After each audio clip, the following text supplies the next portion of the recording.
اور ابھی آپ کو اہم خبر سے آگاہ کریں گے۔ فیصل وافدہ اور مصطفیٰ کمال کے خلاف توہین عدالت کیس کی سماعت جاری ہے۔ چیف جسٹس آف پاکستان نے کمرہ عدالت میں قرآن پاک منگوا لیا۔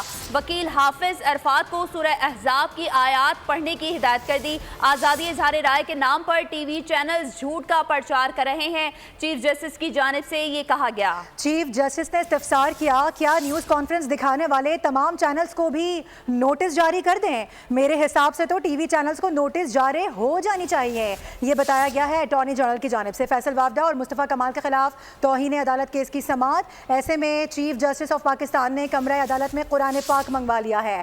وکیل حافظ عرفات کو سورہ احزاب کی آیات پڑھنے کی ہدایات جاری کی گئی ہیں، جبکہ چیف جسٹس کی جانب سے یہ استفسار کیا گیا، کہا گیا کہ آزادی اظہار کے نام پر ٹی وی چینلز جھوٹ کا پرچار کر رہے ہیں۔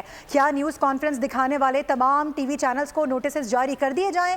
یہ استفسار کیا گیا، جس پر اٹارنی جنرل نے جواب دیا، میرے حساب سے تو ٹی وی چینلز کو نوٹس جاری ہو جانے چاہیے۔ بالکل اہم خبر سے آپ کو آگاہ کر رہے ہیں۔ فیصل وافدہ اور مصطفیٰ کمال کے خلاف توہین عدالت کیس کی سماعت اس وقت جاری ہے اور چیف جسٹس آف پاکستان نے کمرہ عدالت میں قرآن پاک منگوا لیا۔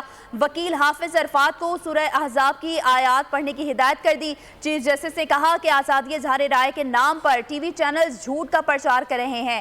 چیف جسٹس کی جانب سے یہ پوچھا گیا، کیا نیوز کانفرنس دکھانے والے تمام چینلز کو نوٹسز جاری کر دیں؟ اٹارنی جنرل کی جانب سے کہا گیا کہ میرے حساب سے تو ٹی وی چینلز کو نوٹس جاری ہونے چاہیے۔ فیصل وافدہ اور مصطفیٰ کمال کے خلاف توہین عدالت کی پاکستان نے کمرہ عدالت میں قرآن پاک منگوا لیا۔ وکیل حافظ عرفات کو سورہ احزاب کی آیات پڑھنے کی ہدایت کر دی۔ چیف جسٹس نے سوال کیا، آزادی اظہار رائے کے نام پر ٹی وی چینلز جھوٹ کا پرچار کر رہے ہیں، تو کیا نیوز کانفرنس دکھانے والے تمام چینلز کو نوٹسز جاری کر دیں؟ سبسکرائب کریں اور بیل دبائیں تاکہ کوئی خبر رہ نہ جائے۔